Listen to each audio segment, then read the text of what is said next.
Halo, saya Devi Angelia dari kelas 11 MIPA 2. Di sini saya akan membacakan sebuah cerita pendek yang berjudul Zain yang penyair ke istana. Selamat menyaksikan. Zain yang penyair ke istana. Aku dapat undangan mengikuti suatu kongres di Jakarta. Penginapan peserta di Hotel Indonesia. Hotel yang aku kagumi pada awal didirikan 35 tahun yang lalu. Saat kongres itulah aku baru bisa inapi. Temanku sekamar Zaim namanya, penyair dari Madura. Aku belum melihat batang hidungnya. Mungkin sudah, hanya karena belum kenal saja, aku merasa belum ketemu dia. Rupanya, pada setiap kongres yang bertaraf nasional, mestilah dibuka oleh presiden.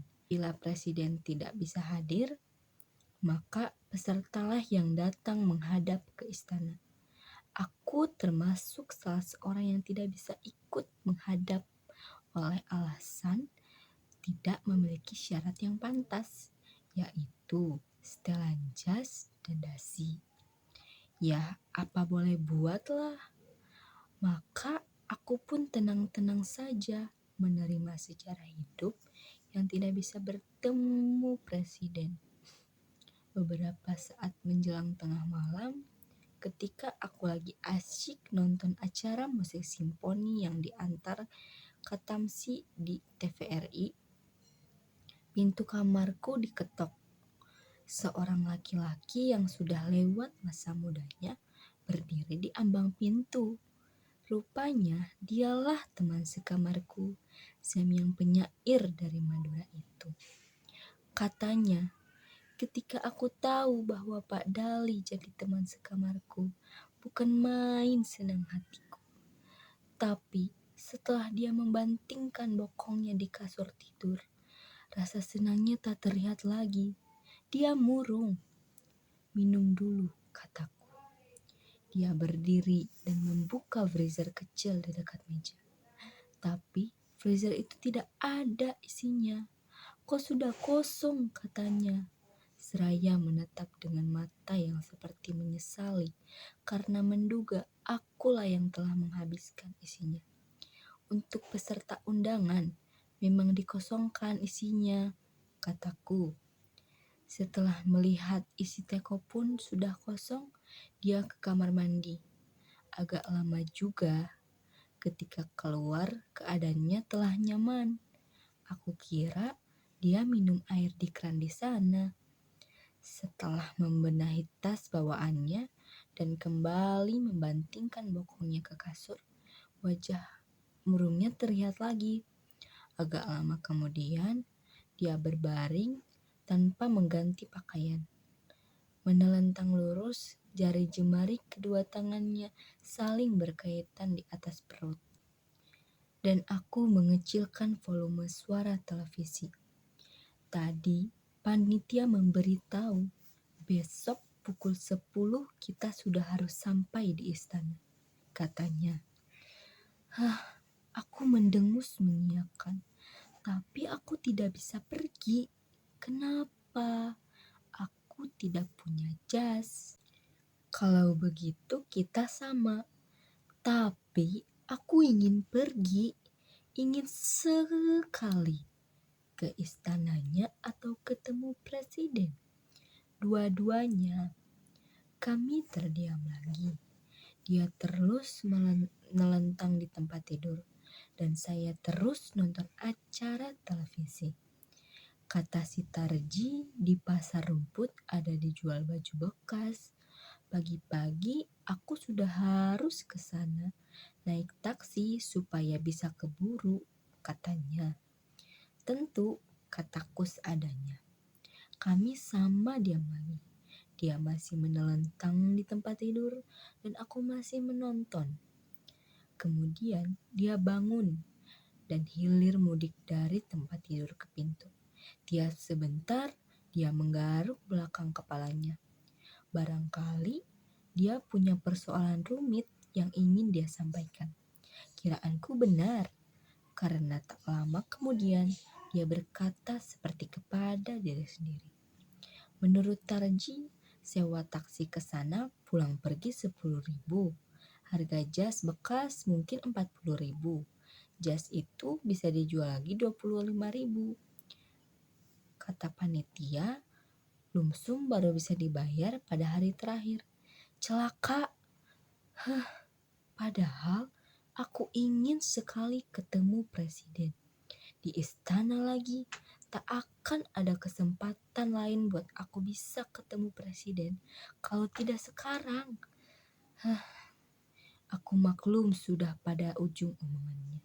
Dia mau pinjam uang. Dan sebelum dia berkata lagi, aku katakan bahwa saya bisa pinjamkan dia uang. Aku keluarkan dompetku dan aku hitung isinya. Kamu boleh pakai separuh. Jumlah yang separuh itu tidak lebih dari 25.000 rupiah. Zaim lalu melompat untuk memeluk aku, sehingga kursi yang aku duduki hampir terjungkal. Terima kasih, Pak. Terima kasih. 25.000 sudah cukup. Aku punya 30.000, jadi paslah. Pagi-pagi Zaim sudah keluar. Aku santai-santai saja ke ruang makan untuk sarapan.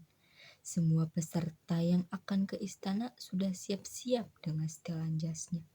Seperti anggota MPR yang akan disumpah layaknya.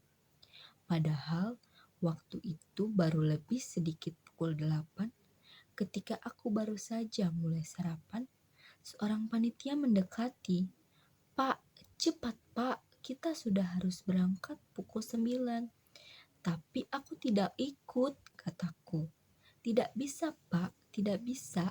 Nama Bapak sudah dikirim, karena itu harus ikut Pak.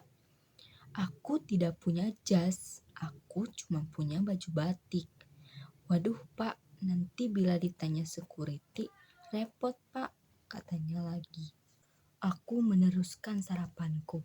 Setelah saya sarapan, aku langsung ke kamar lagi demi menghindari umpatan panitia kalau masih melihat aku. Tapi beberapa menit kemudian, pintu kamarku diketok. Ketika aku membukanya, panitia yang mengumpat itu berdiri di depanku dengan wajah yang gembira, mengatupkan jari kedua tangannya ke dada. Syukur Pak, syukur, aku berhasil memperjuangkan Bapak. Dalam waktu aku terbingung-bingung, dia melanjutkan setelah memandang ke kakiku. Bapak punya sepatu bukan? Aku mengangguk. Syukur Pak, syukur. Berkat perjuangan saya, Bapak bisa ke istana, ketemu presiden. Tidak sembarang orang loh yang bisa ke sana. Siap-siaplah Pak, kita mau berangkat.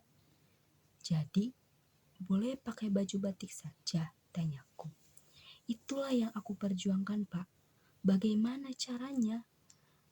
Aku bilang pada komandan security istana bahwa banyak peserta tidak bisa hadir karena tidak punya jas.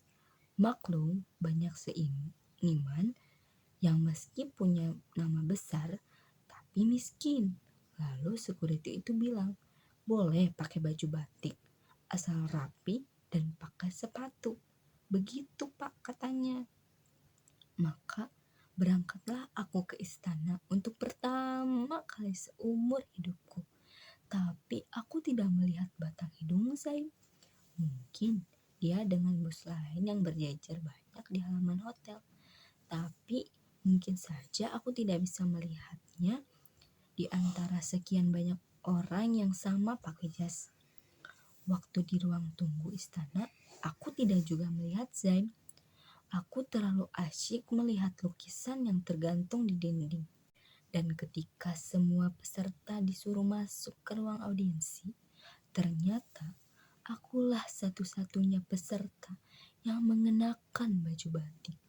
Karena tahu diri, tersebab tidak punya jas, aku masuk paling akhir dan duduk pun di kursi belakang. Di sebelahku, Rosihan yang biasa dipanggil Dendi dengan setelan jasnya, katanya, kalau mau masuk televisi, cari tempat duduk di depan. Bagusnya sebelah sini. Aku memandang ke deretan kursi bagian depan, yang di sana para pejabat dan panitia. Tidak seorang pun orang sebangsa aku. Di sisi sebelah kanan, seperti yang dikatakan Rosihan, juga diduduki oleh pejabat dan panitia yang eselonnya lebih rendah. Dan presiden ketika menerima tanganku sama ramahnya seperti kepada orang yang menggunakan jas.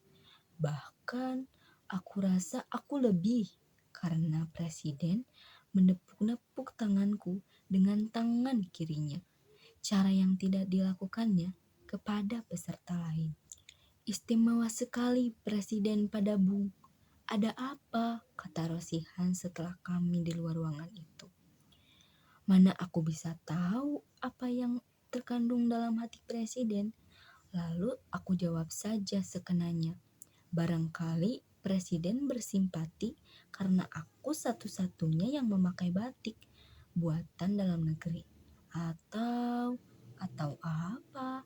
Mungkin presiden memberi isyarat pada ajudan. Perhatikan betul orang ini. Syarat yang baik kalau begitu, kata Rosihan. Hampir tengah malam, Zai muncul di ambang pintu kamar hotel. Wajahnya alangkah cerianya. Tangan kananku digenggamnya dengan kedua belah tangannya.